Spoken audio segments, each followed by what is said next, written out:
Greetings, everybody. I am the Starving Martian, and today we're going to be taking a quick look at Mars Attacks issue number 1 from Dynamite Comics. This thing was just released last week, but I was only able to get my grubby little paws on it today. Earlier in the year, when I learned that these things were coming out, I posted a video speculating that they might release early next year because there really wasn't any details at that time. All I knew was that the previews were going to be having something about them in the fall. But here we are, early fall, and the first issue is out already. So this is going to be a spoiler-free review.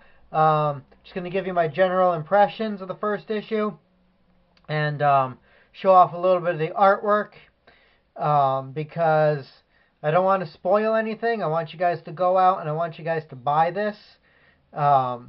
Because Mars Attacks comic books do not have a good track record for longevity.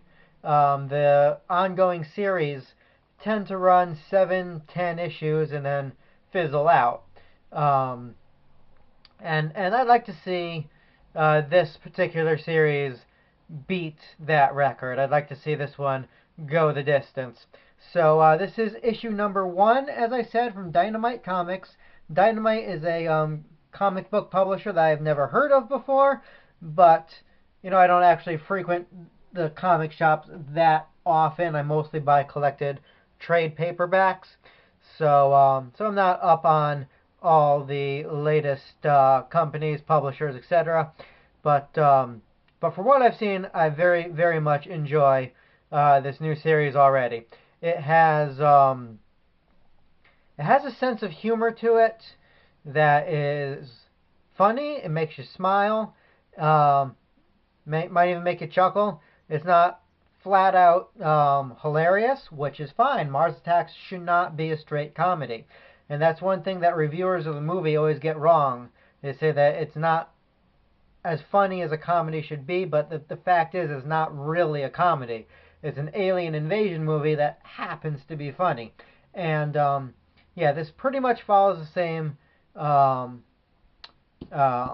same line. So before I open her up, a couple things. This says right in the corner here is recommended for teens, and that's fair enough. There's just the average amount of Mars Attacks violence, people getting shot with rays, turning into flaming skeletons, that sort of thing. So far, there's been no real blood or gore, but there are a couple questionable jokes. Nothing too terrible. One character at one point describes the Martians as looking like angry testes with eyes, something like that. So yeah, unless you want your 4-year-old asking you what testicles are, uh, you might want to limit this to the teen crowd. But anyway, the Martians look like the Martians. The saucers look like the saucers. The art is worth mentioning, but we're going to get to that in just a second. First, I want to show you the other covers. This is cover A, what you see here. And I don't know if all of the issues are going to have multiple covers or not. Oftentimes, only the first issue gets the multiple cover treatment, which is fine. It's a way to commemorate the first issue. And, a serious collector doesn't want to be burdened having to buy all these. I'm only settling on the one cover. So these are all the covers. And then some alternate versions of those covers. And then a blank cover as well.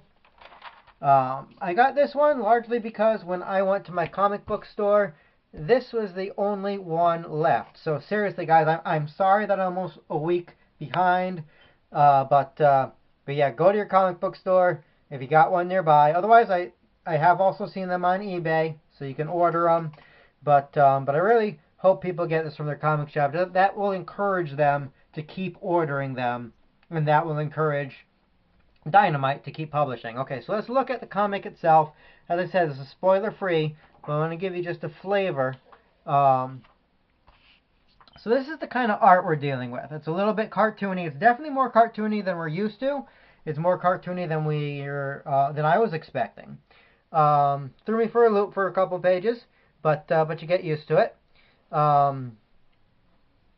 And it's not nearly as cartoony as the Mars Attacks Halloween special we looked at last week. So we're introduced here to our two main characters. This is Spencer and his father, Major Carbutt. That's his name. And so it opens up with them in a nursing home where the Major resides. And we get to know them a bit, and actually get to know them for a few pages before the action heats up. Now, I do want to show you this. When they learn that Mars is attacking, they look at footage of the attack on the television, and any serious Mars Attacks fan is going to recognize these images on the screen. They are taken almost directly from the original Mars Attacks trading cards, and that's a really nice touch. They even have the trading card titles as the description running on the TV, and they've been redrawn to match the art style of the comic, but definitely identifiable. And the only other thing I'm going to show you guys is this page here, so you could get a look at the saucers and the devastation they've wrought. And definitely classic Mars Attack saucers. And then here's the Martians. And yeah, this is really good. This is spot on. They've taken the classic look of the Martians as we know them from most of the trading card series, as we've known them from the movie. They've updated it slightly, just to make it their own, just to give it the same cartoonish aesthetic. But they're definitely the same Martians we've known and loved for decades now.